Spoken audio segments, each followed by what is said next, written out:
So I guess this is a result of globalization that you can find Coca-Cola tins on top of the Everest and Buddhist monk in Monterey. And so I just came 2 days ago from the Himalayas to your kind invitation, so I would like to invite you also for a while to the Himalayas themselves. And to show the place where meditators like me, who began with being a molecular biologist in Pasteur Institute and found their way to the mountains. So these are a few images I was lucky to take and be there. This is the Mount Kailash in eastern Tibet, wonderful setting. This is from Marlborough country.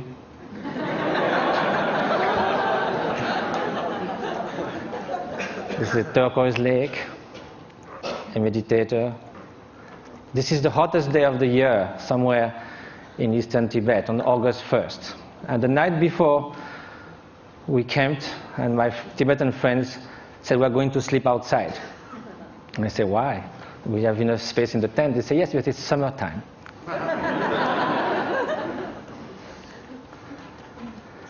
So now we are going to speak of happiness. As a Frenchman, I must say that there are a lot of French intellectuals that think happiness is not at all interesting.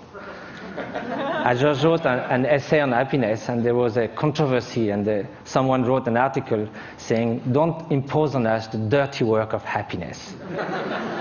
We don't care about being happy. We need to live with passion. We like the ups and downs of life. We like our suffering because it's so good when it ceases for a while. This is what I see from the balcony of my hermitage in the Himalayas. It's about 2 meters by 3, and you are all welcome anytime. Now let's come to happiness, or well-being. And first of all, despite what the French intellectuals say, it seems that no one wakes up in the morning thinking, may I suffer the whole day. Which means that somehow, consciously or not, directly or indirectly, in the short and the long term, whatever we do, whatever we hope, whatever we dream, somehow is related to a deep, profound desire for well-being or happiness. As Pascal said, even the one who hangs himself somehow is looking for a cessation for suffering. He finds no other way. But then if you look in the literature, East and West, you can find incredible diversity of definition of happiness. Some people say, can only be lived in remembering the past, imagining the future, never in the present. Some people say, happiness is right now, is the quality of the freshness of the present moment. And that led to Henri Bergson, the French philosopher, to say, all the great thinkers of humanity have left happiness in the vague, so that they could define, each of them could define in their own terms. Well, that will be fine if it was just a secondary preoccupation in life. But now if it is something that's going to determine the quality of every instant of our life, then we better know what it is, have some clearer idea. And probably the fact that we don't know that is why so often, although we seek happiness, it seems we turn our back to it. Although we want to avoid suffering, it seems we are running someone towards it. And that also comes from some kind of confusions. One of the most common ones is happiness and pleasure. But if we look at the characteristic of those two, pleasure is contingent upon time, upon its object, upon the place. It is something that changes of nature. Beautiful chocolate cake, first serving is delicious, second one, not so much, then we feel disgust. That's the nature of things. We get tired. I used to be a fan of Bach. I used to play it on the guitar, and I can hear it 2, 3, 5 times. If I had to hear it 24 hours non-stop, it might be very tiring. If you are feeling very cold, you come near a fire, it's so wonderful. Then after some moments, you just go a little back and then it starts burning. it sort of uses itself as you experience it.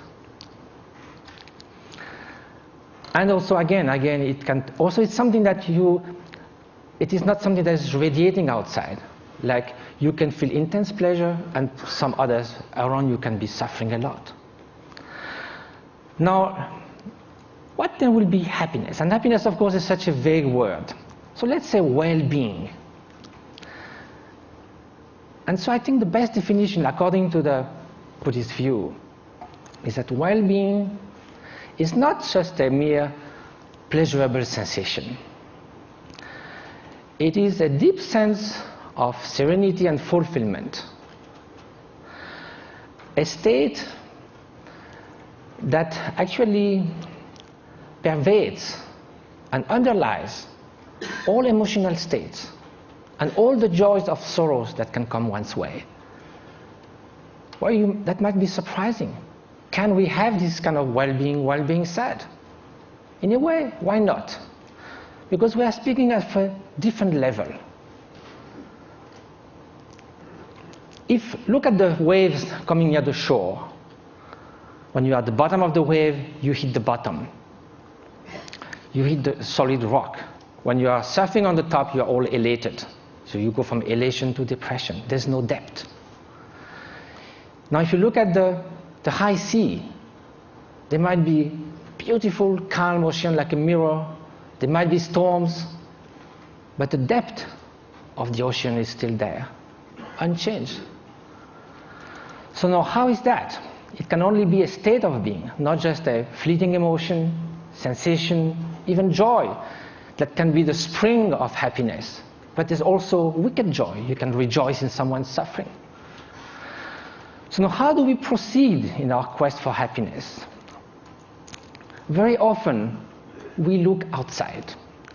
We think that if we could gather this and that, all the conditions, something like we say, everything to be happy. To have everything to be happy, that very sentence already bears the doom of destruction of happiness. To have everything. If we miss something, it collapses. And also when things go wrong, we're trying to fix things outside so much. But our control on the outer world is limited, temporary, and often illusory. So now look at the inner conditions. Aren't it stronger? Isn't it the mind that translates the outer condition into happiness and suffering? And isn't that stronger? We know by experience that we can be in what we call a little paradise and yet be completely unhappy within. The Dalai Lama was once in Portugal and there was a lot of construction going on everywhere. So one evening he said, look, you are doing all these things, but isn't it nice also to build something within? And he said, unless that, even you get a high-tech flat on the 100th floor of a super modern and comfortable building, if you are deeply unhappy within, all you are going to look for is a window from which to jump. So now at the opposite, we know a lot of people who in very difficult circumstances manage to keep serenity, inner strength, inner freedom, confidence. So now if the inner conditions are stronger, of course the outer conditions do influence. And it's wonderful to live longer, healthier, to have access to information, education, to be able to travel, to have freedom. It's highly desirable. However, this is not enough. Those are just auxiliary help, conditions. The experience that translates everything is within the mind. So then when we ask oneself how to nurture the conditions for happiness, the inner conditions, and which are those which will undermine happiness. So then this needs to have some experience. We have to know from ourselves there are certain states of mind that are conducing to this flourishing, to this well-being, what the Greek call eudaimonia, flourishing. And there are some which are adverse to this well-being. And so if we look from our own experience, anger, hatred, jealousy, arrogance, obsessive desire, strong grasping, they don't leave us in such a good state after we have experienced it. and also they are detrimental to others' happiness. So we may consider that the more those are invading our mind, and like a chain reaction, the more we'll feel miserable, we'll feel tormented.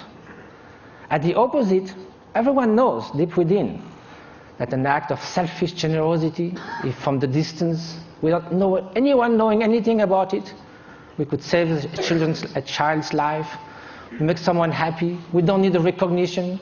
We don't need any gratitude. Just the mere fact of doing that feels such a sense of adequation with our deep nature. And we would like to be like that all the time. So is that possible? To change our way of being, to transform one's mind? Are those negative emotions or destructive emotions inherent to the nature of mind?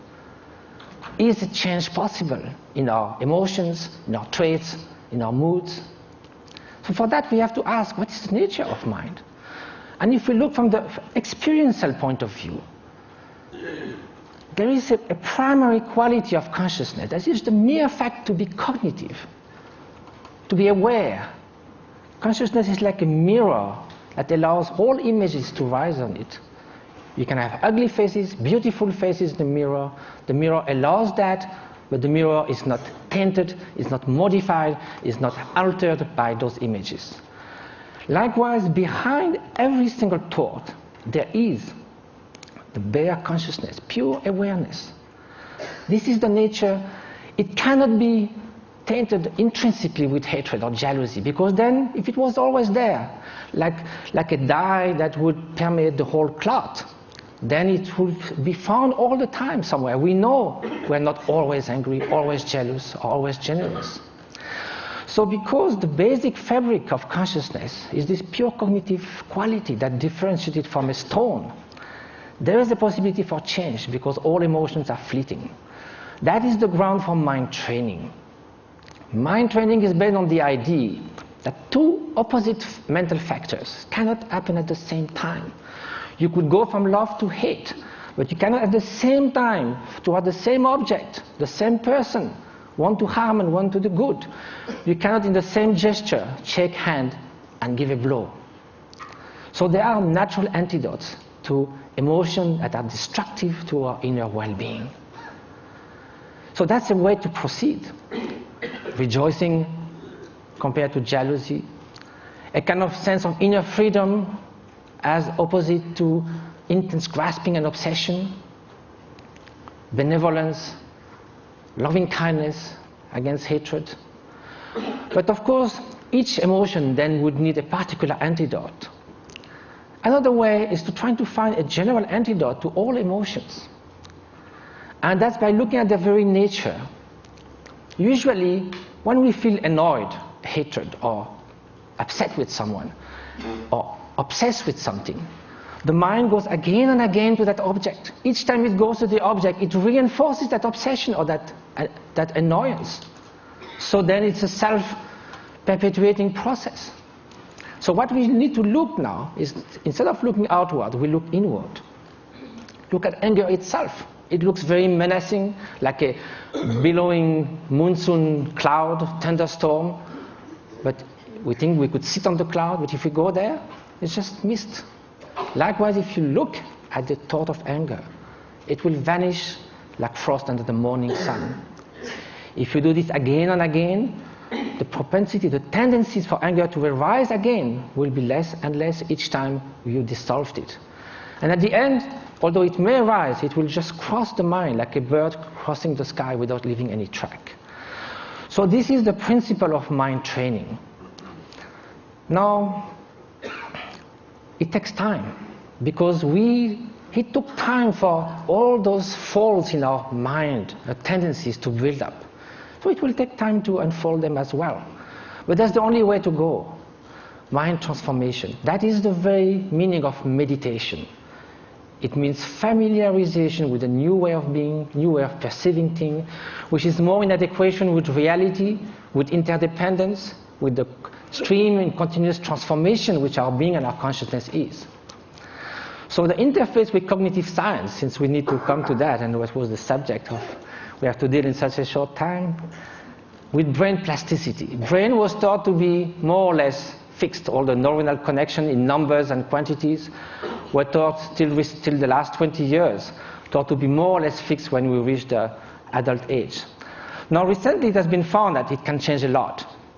A violinist, as we heard, we have done 10,000 hours of violin practice. Some area that controls the movements of fingers in the brain change a lot. Increase and reinforcement of the synaptic connections.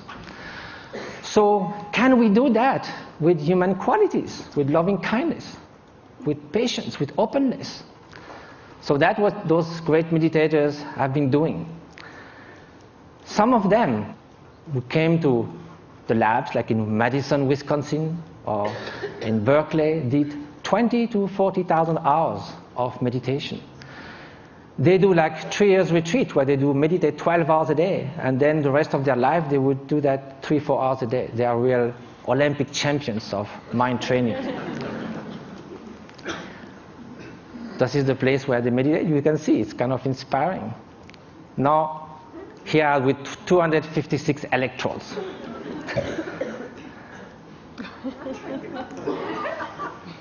So what did they find? Of course, same thing, the scientific embargo.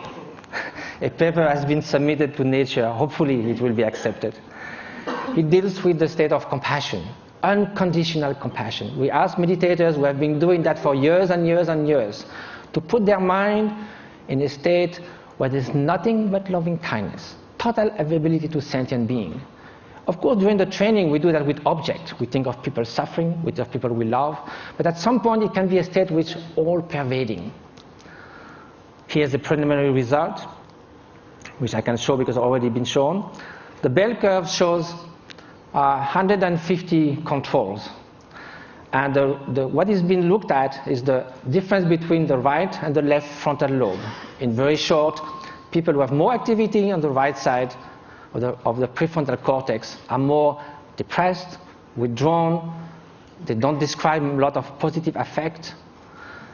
It's the opposite on the left side, more tendency to altruism, to happiness, to express, and curiosity, and so forth.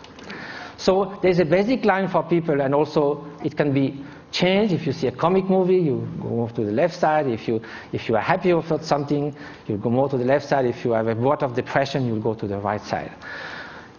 Here, the minus 0.5 is a 4 standard deviation of a meditator who meditates on compassion. It's something that is totally out of the bell curve.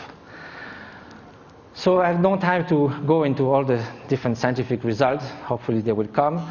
But they found that this is after 3.5 hours in a fMRI. It's like coming out of a space ship. Also, it has been shown in other labs, for instance, Paul Ekman's labs in Berkeley, that some meditators are able also to control their emotional response more than it could be taught. Like the startle experiments, for instance. If you sit a guy on a chair with all this kind of apparatus measuring your physiology, and there's kind of a bomb that goes off. It's a so instinctive response that in 20 years, they never saw anyone who would not jump. Some meditators, without trying to stop it, but simply by being completely open, thinking that that bang is just going to be just a small event, like a shooting stars, they're able not to move at all. So the whole point of that is not sort of to make like a circus thing of showing exceptional beings who can jump or whatever. It's more to say that mind training matters. That this is not just a luxury, this is not a supplementary vitamin for the soul. This is something that's going to determine the quality of every instant of our life. We are ready to spend 50 years achieving education. We love to do jogging, fitness. We do all kinds of things to remain beautiful. Yet, we spend surprisingly little time taking care of what matters most, the way our mind functions, which again is the ultimate thing that determines the quality of our experience. Now, compassion should also be put in action. That's what we try to do in different places. Just this one example is worth a lot of work. This lady with bone TV left alone in a tent was going to die with her only daughter. 1 year later, how she is. Different schools and clinics we've been doing in Tibet. And just I leave you with the beauty of those looks that tells more about happiness that I could ever say. And jumping monks of Tibet. Flying monks.